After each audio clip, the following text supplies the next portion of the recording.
All right. Matt, the mortgage guy. Today, I'm going to talk about covering a short appraisal.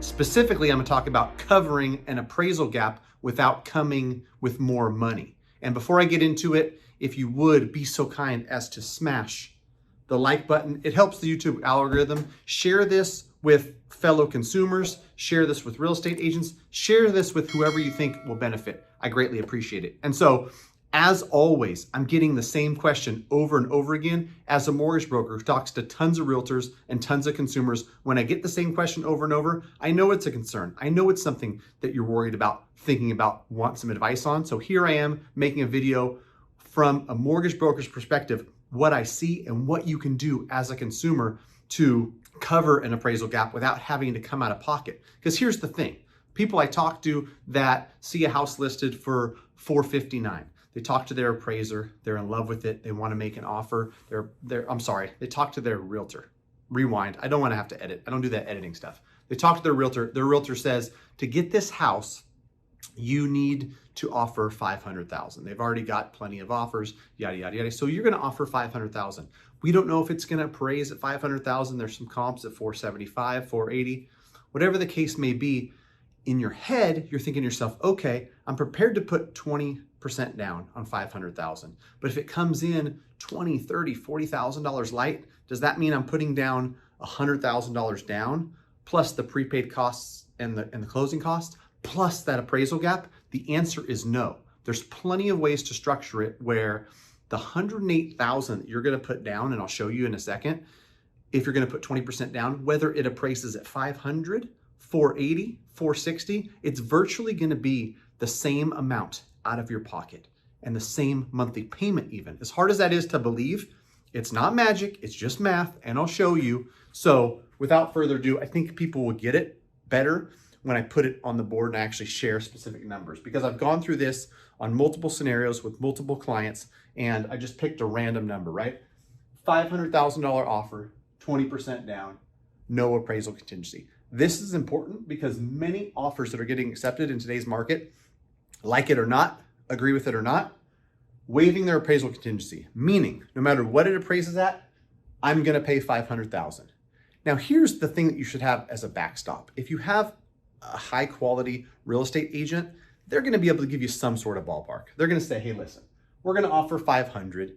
There's comps in the 480s. There's no way it appraises less than 470. It should appraise at 480 or 490. It might appraise at 500, but don't bank on it. It's probably going to appraise around 480. Very worst case, it's going to appraise at 470, but no way on God's green earth if this thing appraises at 430. There's just no chance, right? Even though, I've got, you know what I did here? This is actually 450. I did 480 and 450 as the examples. But truth be told, this price point, I wouldn't imagine, well, I guess it's different, right? If it's a super competitive thing and you get bid up like crazy, maybe it is in contract at 500, it appraises at 450. So we'll leave my scenario as is, right? So here's the setup. It appraises at 500, cool. It appraised at value. 100,000 is your 20% down.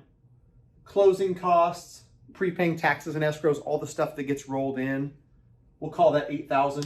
So you're out of pocket 108,000.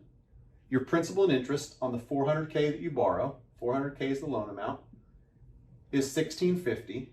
Taxes, different in every state. In California, it's about 1.25. So that's $520 a month. Insurance, I put 80 to make the math easy, even though on a $500,000 house in most parts of California, you can probably get insurance cheaper. But anyway, for our example, this is an all-in payment of $2,250 a month. So now we're gonna play the hypothetical. It appraises at 480. And now you're like, holy moly, what am I gonna do? If you're a client of mine, we've already talked about it. So when the appraisal comes in at 480, you already know. You're not tripping. But let's say you're working with somebody else and you are tripping. The good news is now you're still paying 500 because you agreed to pay 500. You're still putting 100,000 down because you want a $400,000 loan amount and you don't want to bring more money out of pocket.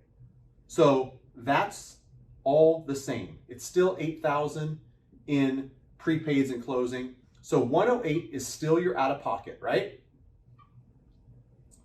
What changes? Here's what changes. In the lender's eyes, the loan to value is no longer 80% because the value came in at 480. So in their eyes, whatever this is,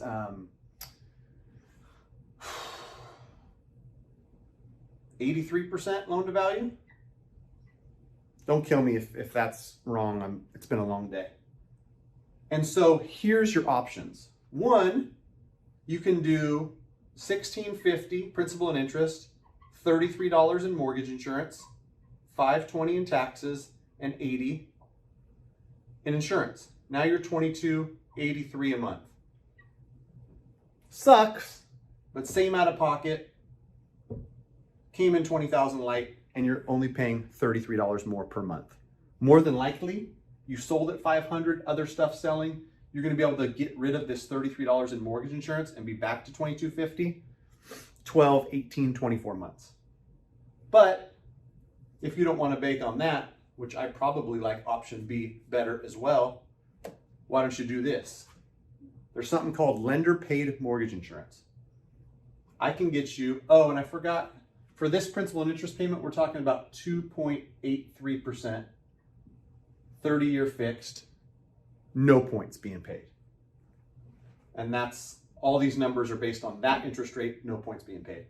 To get a 2.83%, we can do what's called lender paid mortgage insurance. We're buying out of mortgage insurance, so no mortgage insurance. So $1,650, because we've got the same interest rate, $520 and $80, no mortgage insurance. Our payment is $22.50. The only difference is this one, to get this rate and buy out of that mortgage insurance, is a half a point, about $2,000. So 108 turns to 110. Now, for a lot of people, they thought they were going to make up a $20,000 gap because it came in $20,000 light. It's a $2,000 cost to get the same exact loan. Same exact loan, right? And so, much better. Over here, I'll make this a little bit shorter, but it's similar in that you can do it with mortgage insurance, and it's $56 a month, because then we jump up into the next 85 to 90% LTV bracket, where mortgage insurance is a little bit more expensive. I realize I'm falling out of the picture. So you can pay $56 more. And what's that? 520 and 80, 2306. So you can go the MI route and stick some MI on there for a couple years, or is exactly as we did here, 2.83%, 1650, 520, and 80. Everything remains exactly the same, except to get the 2.83 and buy out of mortgage insurance, it's a 1 point cost. 1 point meaning 1% of that $400,000 loan amount. So plus 4K, now you're 112 out of pocket. So in closing, you've got a scenario where it came in $20,000 light. You paid $2,000, a half of a point, to have the same exact loan as you would if it appraised at value. It comes in $50,000 light at $450. Still doing a $400,000 loan. Still 2.83% on a 30-year fixed. Still $22.50 a month. Same exact payment. $4,000, 1 point cost. Because you're buying lender paid mortgage insurance, you're buying out of the mortgage insurance. We don't want to pay it ever. To get to that 2.83 with lender paid mortgage insurance, you've got to pay a point. So now you're 112 out of pocket instead of 108. So it came in $50,000 light. You're paying $4,000 more. So hopefully that was helpful. What it should demonstrate is that when you write these offers, don't feel like you need to have $160,000 in the case that it comes in light. You just need to have this conversation. If it comes in light, what's it going to mean? What am I willing to do? For some people, I might present 108, 110, 112. Are you willing to pay an extra $4,000? Another consideration. If it comes in at 450 and you've said up front, I want to pay 500,000, no appraisal contingency. We've got the loan set at $2,250 a month. I like this house this much, $500,000 much, $2,250 a month much. Whether it appraises at 480 or 450 or all that, how much does that matter to you? Because there's psychology involved here. If you tell me up front, if an appraiser says it's worth this, then I don't want to buy it. Well, then maybe you don't write this offer with the waived appraisal because you're putting a lot of value in that appraisal. But I plan on staying there for 20 years. It's 2 blocks from my aunt and next door to my mom, 500,000, and I've got $2,250 a month mortgage payment. All right, cool. We know what we're getting into. It appraises here, 108 out of pocket. It appraises here, 110 out of pocket. It appraises here, 112 out of pocket.